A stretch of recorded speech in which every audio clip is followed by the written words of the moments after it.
आता आज आपण फायनल अकाउंट्समधल्या दुसरा अकाउंट म्हणजे प्रॉफिट अँड लॉस अकाउंट याच्याबद्दल माहिती करून घेऊया आणि त्या प्रॉफिट अँड लॉस अकाउंटमध्ये कोणकोणत्या गोष्टींचा समावेश होतो याचा आपण अभ्यास करूया.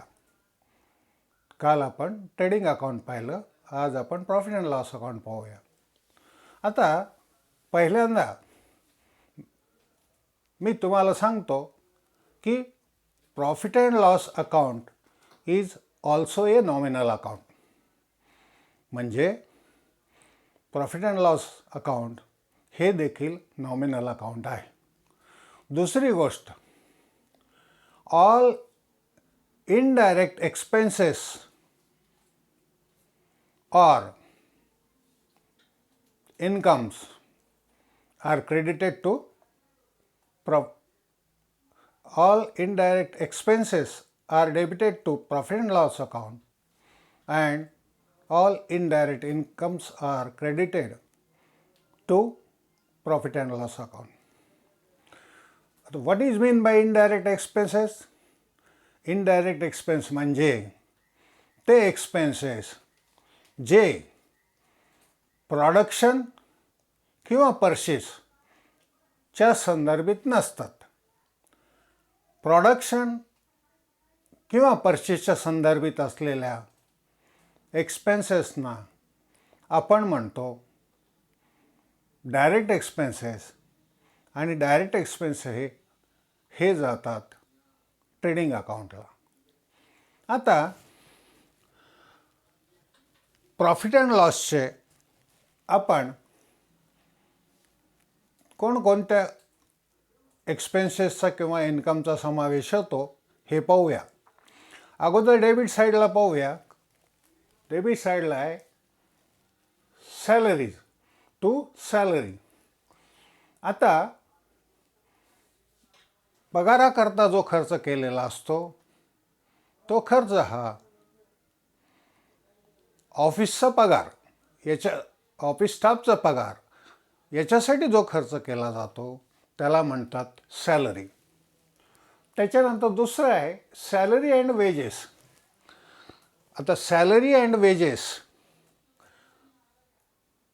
हे काल आपण नोटमध्ये पाहिलं दोन स्वरूपाचं असतं. एक वेजेस अँड सॅलरी जर असं लिहिलेलं असेल तर त्यावेळेला तो खर्च हा ट्रेडिंग अकाउंटच्या डेबिट साईडला जातो. आता इथं दिलेलं आहे सॅलरी अँड वेजेस. मग सॅलरी अँड वेजेस म्हणजे कोणते की ॲडमिनिस्ट्रेटिव्ह सॅलरी अँड वेजेस म्हणजे कामगारांचा पगार, ऑफिस कामगारांचा पगार. आता हा जातो प्रॉफिट अँड लॉसच्या डेबिट साईडला. तिसरं रेंट्स अँड रेट्स.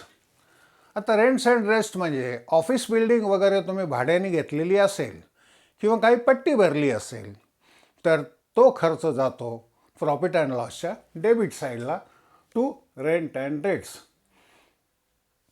त्याच्यानंतर टू इन्शुरन्स.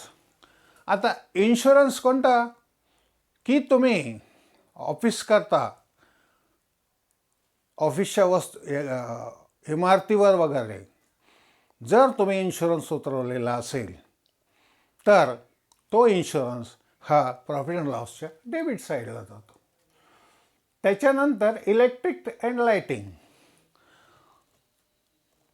ऑफिस करता जर तुम्ही विजेचं बिल किंवा लाईटिंगवर खर्च केला तर तो जातो प्रॉफिट अँड लॉसच्या डेबिट साईडला. त्याच्यानंतर आहे telephone and postage.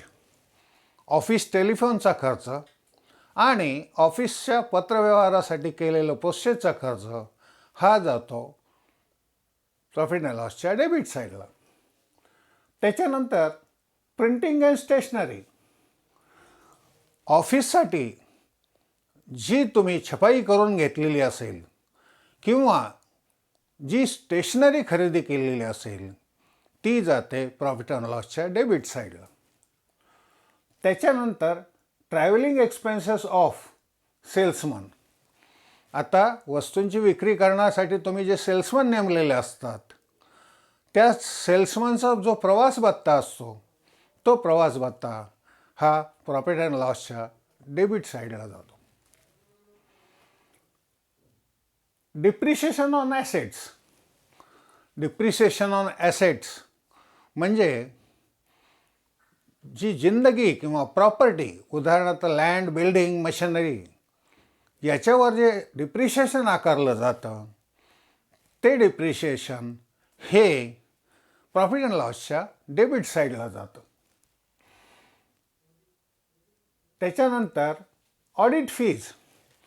Audit fees म्हणजे तुम्ही जे कंपनीचे अकाउंट्स हे ऑडिटरकडनं तपासून घेतात, त्याच्यासाठी जो मेहनताना किंवा फी ऑडिटर आकारतो, त्याला म्हणतात ऑडिट फीज, आणि ती ऑडिट फीज देखील जाते प्रॉफिट अँड लॉसच्या डेबिट साईडला.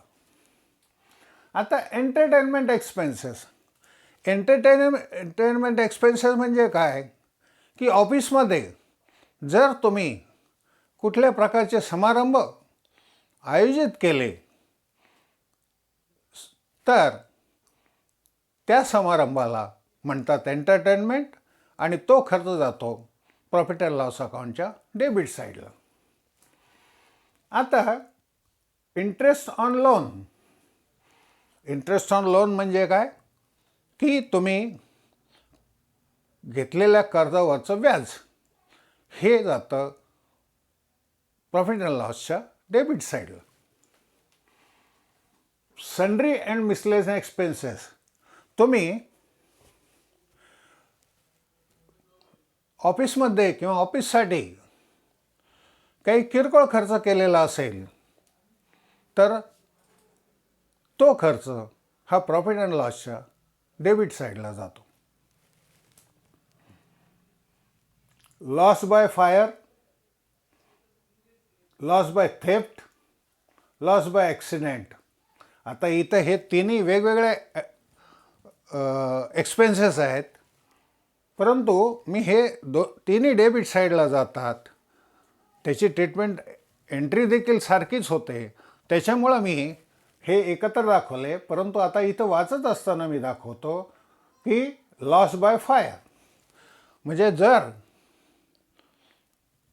आग लागली आणि आगीमध्ये जर काही ऑफिसेसचं नुकसान झालं, तर ते दाखवलं जातं लॉस बाय फायर म्हणजे प्रॉफिट अँड लॉस अकाउंटच्या डेबिट साईडला. आता ह्याच्यात वस्तू पण येतात.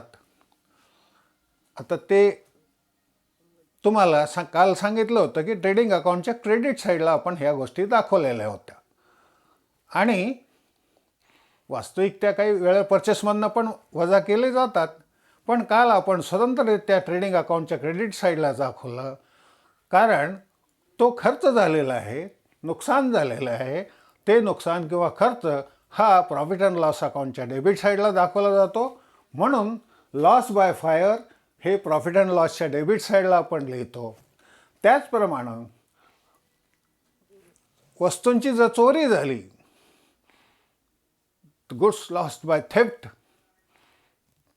किंवा इतर स्वरूपाची ऑफिसची चोरी झाली, तर ती देखील प्रॉफिट अँड लॉस अकाउंटच्या डेबिट साईडला जाते. आणि जर काही ॲक्सिडेंट्स घडले, अपघात झाले, तर त्याच्यासाठीचा खर्च देखील हा देखील प्रॉफिट अँड लॉस अकाउंटच्या डेबिट साईडला टाकला जातो. आता हे तिन्ही खर्च वेगवेगळ्या स्वरूपात कशा पद्धतीनं ट्रीटमेंट केली जाते, त्यावेळेला आपण याच्या संदर्भातल्या जर्नल एंट्रीज पण पाहू, आणि प्रत्यक्ष उदाहरण सोडवल्यानंतर त्याची एंट्री कशा स्वरूपात होते हे देखील आपण पाहू. आता goods distributed as free sample. आता ज्या वेळेला तुम्ही तुमच्या वस्तूची विक्री करता, तर ती विक्री वाढवण्याकरता तुम्ही काय करतात, फ्री सॅम्पल देता.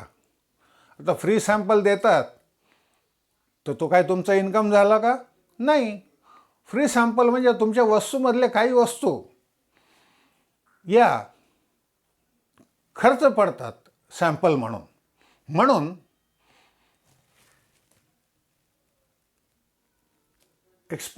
सॅम्पलचा जो खर्च आहे तो सॅम्पलचा खर्च हा प्रॉफिट अँड लॉसच्या डेबिट साईडला दाखवला जातो. आता कमिशन अलाउड ऑर गिवन. आता कमिशन अलाउड ऑर गिवन म्हणजे काय? जर तुम्ही वस्तू विकण्याकरता काही कमिशन अलाव केलं तर कमिशन अलाव कोणाला करणार? एक तर तुम्ही तुमच्या सेल्समॅनला करणार, आणि अशा स्वरूपाचं कमिशन तुम्ही दिलेलं असेल किंवा अलाव केलेलं असेल तर तो खर्च देखील प्रॉफिट अँड लॉसच्या डेबिट साईडला जातो. आता डिस्काउंट अलाउड. आता डिस्काउंट अलाउड हा काय आहे? हाही खर्च आहे. का? तर तुम्ही काही वस्तू विकली, समजा 100 रुपयाची वस्तू विकली, म्हणजे ज्याची मूळ किंमत आहे 100 रुपये, आणि तुम्ही ते दिली ग्राहकांना किंवा खरेदी करणाऱ्यांना 80 रुपयाला. तर 100 रुपयाची वस्तू तुम्ही 80 रुपयाला दिली म्हटल्यानंतर 20 रुपये हा तुमचा लॉस झाला. मग हा जो लॉस आहे हा लॉस हा प्रॉफिट अँड लॉसच्या डेबिट साईडला दाखवला जातो.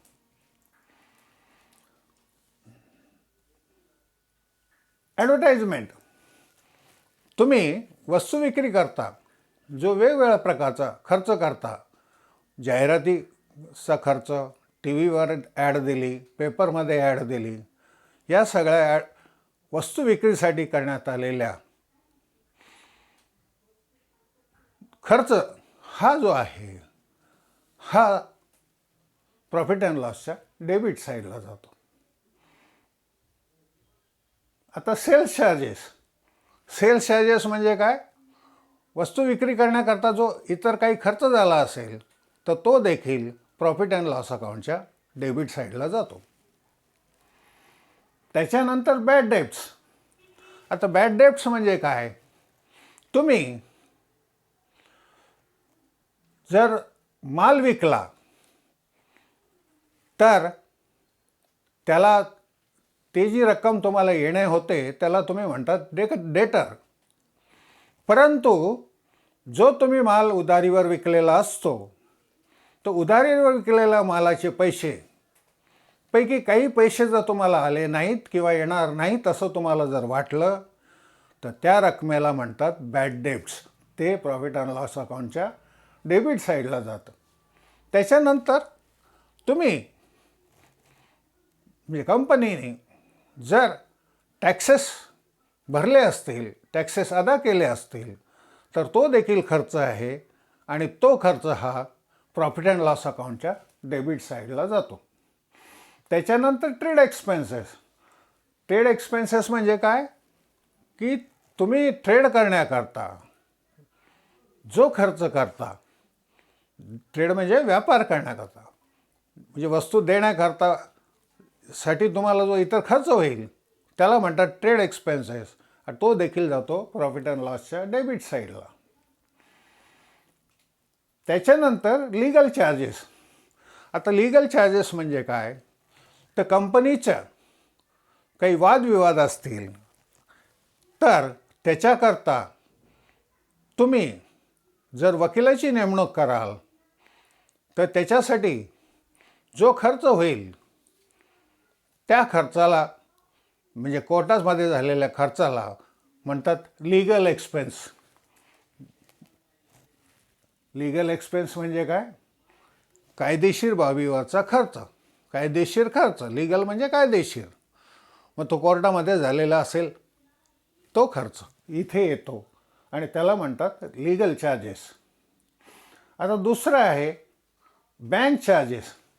मग बँकेमध्ये जर तुम्ही काहीतरी चार्जेस भरले, काही दिले तर त्याचाही समावेश प्रॉफिट अँड लॉसच्या डेबिट साईडला होतो. Solicitor charges. सॉलिसिटर म्हणजे काय?